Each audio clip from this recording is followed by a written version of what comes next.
दुश्मनों से प्यार होता जाएगा, दुश्मनों से प्यार होता जाएगा, बस दोस्तों को आजमाते जाइए। दुश्मनों से प्यार होता जाएगा, बस दोस्तों को आजमाते जाइए। एक शेर है कि दुश्मनों ने क्या दुश्मनी की है, दुश्मनों ने क्या दुश्मनी की है, दोस्तों ने क्या कमी की है। नमस्कार, मेरा नाम रूप है। आज हम लोग मराठा इतिहास के अंतर्गत समझेंगे छत्रपति संभाजी महाराज के बारे में। संभाजी महाराज इतिहास, मराठा इतिहास ही नहीं बल्कि भारतीय इतिहास में अपने 8 वर्ष के छोटे से कार्यकाल में अपना नाम अमर कर गए। इसलिए सबसे पहले आज हम लोग इतिहास में जो महत्वपूर्ण तथ्य हैं, जो परीक्षा उपयोगी तथ्य हैं, उनके बारे में अध्ययन करेंगे। फिर हम लोग बात करेंगे कि आपके मनोबल को, आपके उत्साह को, आपको मोटिवेट करने के लिए जो चीजें आवश्यक हैं वह भी समझेंगे। ठीक है, आप हमें हमारा इतिहास इसलिए जानना चाहिए ताकि हम गौरवान्वित महसूस करें और यह अनुभव कर सकें कि हम लाइफ में मैं भी बहुत कुछ कर सकता हूँ। Nothing is impossible in the world. हाँ, कुछ भी असंभव नहीं है, पर not everything possible in the world. हाँ, सब कुछ संभव भी नहीं है। क्यों? क्योंकि इतने सारी चीजें हैं कि पॉसिबल नहीं है। इसलिए ईश्वर ने, भगवान ने, खुदा ने, अल्लाह ने हम सब के मन मस्तिष्क में अलग अलग तरह की एक यूनिक चीजें डाल रखी है। वह कोई और नहीं कर सकता जो आप और हम कर सकते हैं। ठीक, तो आइए समझते हैं। ठीक है, छत्रपति संभाजी महाराज का जन्म जो है 1657 ईस्वी में हुआ था। अब आज से 100 साल बाद, यानी 1657 से 1757 के बाद प्लासी का युद्ध होगा, जिसमें जो है कोई और आ जाएगा। खैर, इनकी माता का नाम साईबाई था। यानी शिवाजी महाराज की 2 पत्नी थी, एक साईबाई भोसले, दूसरा सोयराबाई भोसले। ठीक है, 2 पत्नियां थी इनकी। तो पहली पत्नी से जो उत्पन्न हुए थे उनका नाम है संभाजी महाराज, और दूसरी पत्नी सोयराबाई से जो जन्म हुआ था उनका नाम है राजा राम। तो अब हम लोग पढ़ेंगे। और इनका जन्म जो है पुरंदर के किले में हुआ था। पुरंदर का किला है ना, पुरंदर की जो संधि हुई थी। कहा जाता है कि पुरंदर की संधि के पश्चात जब ये 9 वर्ष के थे तो इनको मतलब संभाजी महाराज को राजा जय सिंह के सानिध्य में भेज दिया जाता है। शर्त थी कि किसी को तो मतलब भेजना पड़ेगा, अपने को, तो अपने में यही थे, इनको भेज दिया गया। हालांकि वहां जाकर इनका कोई नुकसान नहीं हुआ, बल्कि राजा जय सिंह के अधीन रहकर ये बहुत सारी चीजें सीखते हैं। इनके शिक्षा दीक्षा का, इन्हें अस्त्र शस्त्र का ठीक ठाक से ज्ञान राजा जय सिंह देते हैं। आप एक लाइन में किसी को गद्दार और देशद्रोही या देशभक्त नहीं कह सकते। उनके तमाम सारे कार्यों का अवलोकन करना होगा। कुछ विरोधी गण के लोग, ठीक है, स्थितियां परिस्थितियां इतिहास में कुछ ऐसी बनती और बिगड़ती रहती हैं जिससे आपको गठजोड़ करना पड़ता है। वर्तमान में भी आप इस बात को देख सकते हैं। ठीक है, मैं इधर इसलिए बार बार आ रहा हूँ कि देख रहा हूँ कि कैमरा भी भाई साहब चल रहे हैं कि नहीं, है ना। आप लोग सपोर्ट तो कर नहीं रहे हैं, और मुझे पता है कि मांगने से तो कोई सपोर्ट करता नहीं है। अब आप लोगों पे मैं डालता हूँ। आप, हालांकि मैं उम्मीद तो करता हूँ और उम्मीद सबको ही करता है कि आप सपोर्ट करेंगे, पर जब आपको लगे तो आप सपोर्ट करिएगा। खैर, मैं मेरा काम कर रहा हूँ और मैं हर दिन बेहतर करने की कोशिश भी करूंगा, पर मैं उम्मीद करता हूँ कि आप लोग थोड़ी सी हमारी हेल्प करेंगे, जिससे हम भी थोड़ा सा एक बढ़िया सा जो है स्मार्ट बोर्ड वगैरह ला के पढ़ाएं। मुझे भी थोड़ा सा और आनंद आए। नहीं भी आएगा तो भी मैं पढ़ाता रहूंगा, जब तक तोड़ूंगा नहीं तब तक छोड़ूंगा नहीं। यह मेरा स्व आनंद का विषय है। मुझे ऐसा करते हुए, पढ़ाते हुए आनंद मिलता है। मुक्तिबोध द्वारा रचित मुद्रा राक्षस में, मुद्रा राक्षस जो है वह ब्रह्म राक्षस का जो है वह इसलिए राक्षस बन जाता है कि इसे ज्ञान तो बहुत था, पर वह देता नहीं है, अपने पास ही रखा रहता है। फिर से श्राप दिया जाता है। ठीक है, तो हम लोग इसको देखेंगे। वो बहुत अलग विषय हो जाएगा। अब हम लोग पढ़ते हैं संभाजी महाराज के बारे में। संभाजी महाराज का जन्म जो है 1657 में माता इनकी माता का नाम साईबाई, इनका जन्म स्थान पुरंदर का किला था। 3 अप्रैल 1680 ईस्वी को शिवाजी महाराज की मृत्यु के पश्चात दोनों भाइयों में, दोनों भाई यानी राजा राम और संभाजी महाराज के मध्य उत्तराधिकार का युद्ध शुरू हो जाता है। जो एक्चुअली राजा राम जो है, अब युद्ध जब शुरू, उत्तराधिकारी युद्ध होता है जिसमें राजा राम पराजित होते हैं और संभाजी महाराज जीत जाते हैं। और 30 अप्रैल 1630 ईस्वी को, 16 अप्रैल 1680 ईस्वी को, 30 अप्रैल 1680 ईस्वी को वो सिंहासन पर बैठे और रायगढ़ को अपनी राजधानी बनाया। रायगढ़ को राजधानी बनाया, ठीक है, रायगढ़ को राजधानी बना लिया।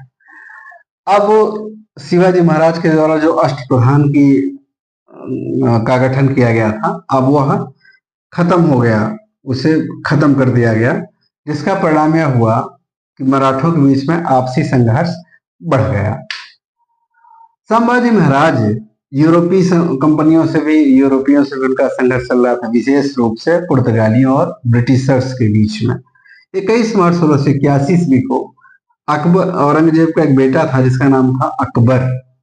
अकबर एक और था, इसका दादा, उससे वो नहीं, दूसरा है कि इसका बेटा, उसका नाम है अकबर, जो औरंगजेब के यहाँ जो औरंगजेब से भी थोड़ा सा खफा हो जाता है, यानी नाराज हो जाता है, और नाराज होकर संभाजी महाराज की शरण में आता है। इन्होंने उसे संरक्षण दिया, जिससे औरंगजेब भड़क गया, क्योंकि वो घोड़ा था, घोड़ा ही भड़कता है। तो औरंगजेब भड़क गया। भड़कने के बाद क्या किया, उसने संभाजी महाराज को गिरफ्तार करने के लिए बोला कि तुमने ये बहुत गलत किया, तुम्हें ऐसा नहीं करना चाहिए था। परिणाम यह हुआ कि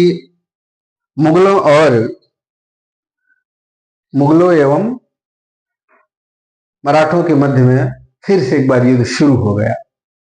और युद्ध का परिणाम यह हुआ कि मराठों को खत्म करने के लिए ही औरंगजेब उत्तर भारत से दक्षिण भारत में आया, और दक्षिण भारत से फिर वापस उत्तर भारत में नहीं आया। वह और उसकी बीवी भी वहीं खत्म हो गए, है ना।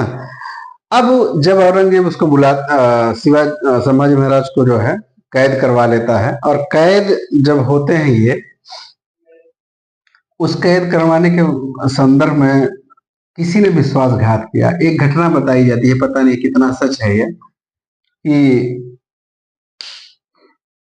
2 व्यक्ति थे जो दूध का कारोबार करते थे, उनके बीच में आपस में बहुत ज्यादा मतलब कि आपसी रंजिश हो गई थी। तो मराठों का कुछ ऐसा संबंध था कि वो जमीनी स्तर पर बहुत जुड़े हुआ करते थे। मान लीजिए कि आप एक प्रधान हैं और आपके गांव में कोई एक घटना घट जाती है, तो राजा मराठों के बीच में जो अच्छी बात ये थी कि आम जनमानस तक भी उनसे आसानी से जुड़ पाता था।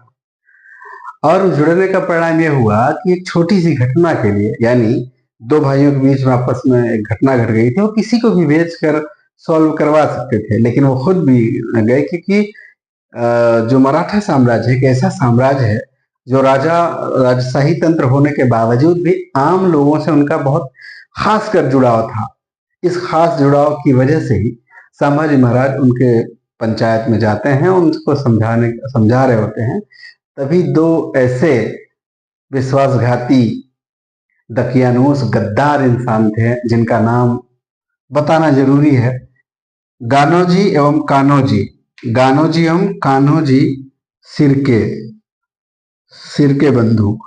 गानोजी एवं कान्होजी सिरके नाम के 2 व्यक्ति थे, जिन्होंने हमारे यहाँ भोजपुरी में काना मतलब ना अंधा होता है, सॉरी,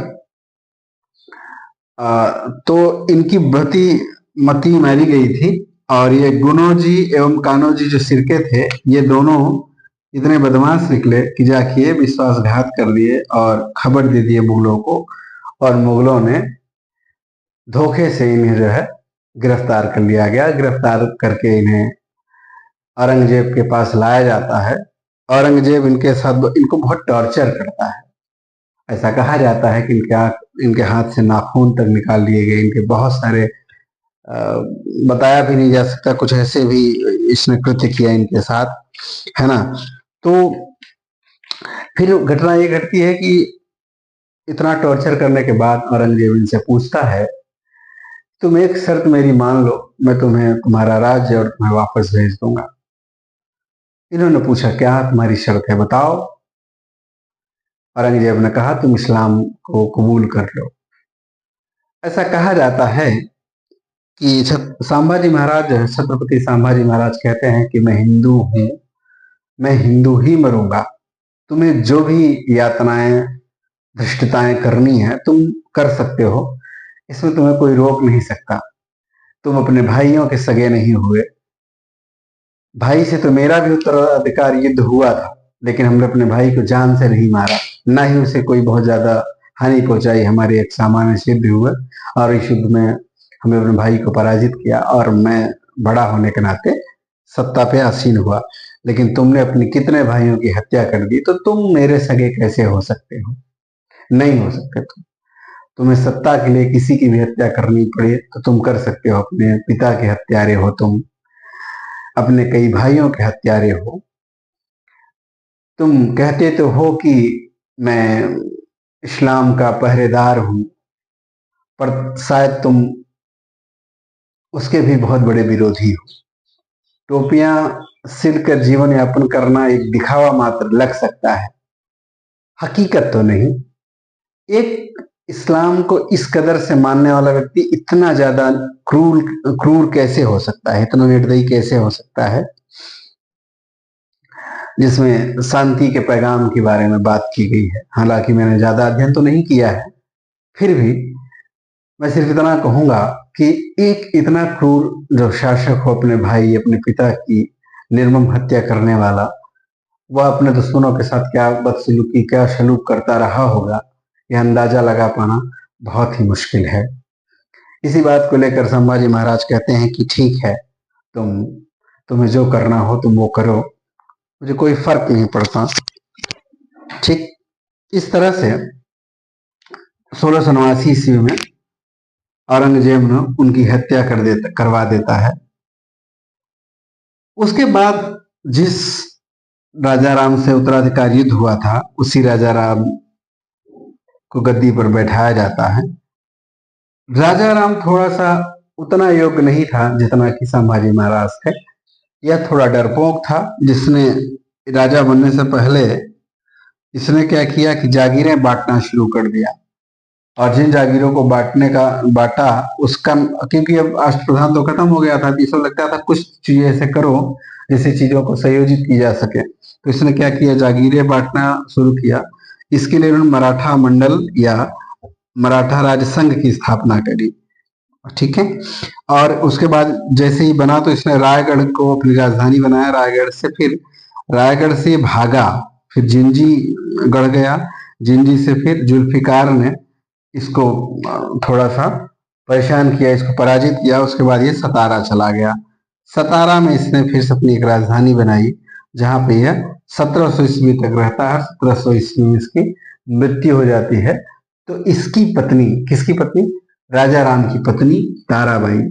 ताराबाई थी जो एक योग्य शासिका थी। इन्होंने बहुत महत्वाकांक्षी महिला थी ये, और इन्होंने जो है अपने पुत्र शिवाजी सेकंड को राजा बनाया और उसकी खुद संरक्षिका बन गई, है ना, संरक्षिका बन गई। और इनके शासन काल में मुगलों से ध्यान रखिएगा, मुगलों से इन्होंने जीता। क्या क्या जीता? रायगढ़ का किला जीत लिया, सतारा का किला जीत लिया, और सिंहगढ़ का किला, जिस सिंहगढ़ में पैदा हुए थे कौन? शिवाजी महाराज, है ना। उसी किले को, सिंहगढ़ किले को इन्होंने जीत लिया मुगलों से। और ये इनके टाइम में ना मराठा साम्राज्य का उत्कर्ष हुआ, मराठों का उत्कर्ष हुआ। ठीक है, मराठे जो है आगे बढ़े, मराठों का उत्कर्ष हुआ। और उसके बाद फिर जो है साहू जी महाराज, हालांकि एक बात बताना मैं भूल गया था, साहू जी महाराज का ये जो है ना राजा राम जो है साहू जी महाराज का प्रतिनिधि कहलाता था। तो साहू जी कौन थे? साहू जी महाराज संभाजी महाराज के पुत्र थे, यानी शिवाजी के पौत्र थे। ठीक है, तो साहू जी महाराज अब जो है इसके बाद जो है इनके बीच में युद्ध शुरू हो जाता है, साहू जी महाराज और ताराबाई के बीच में।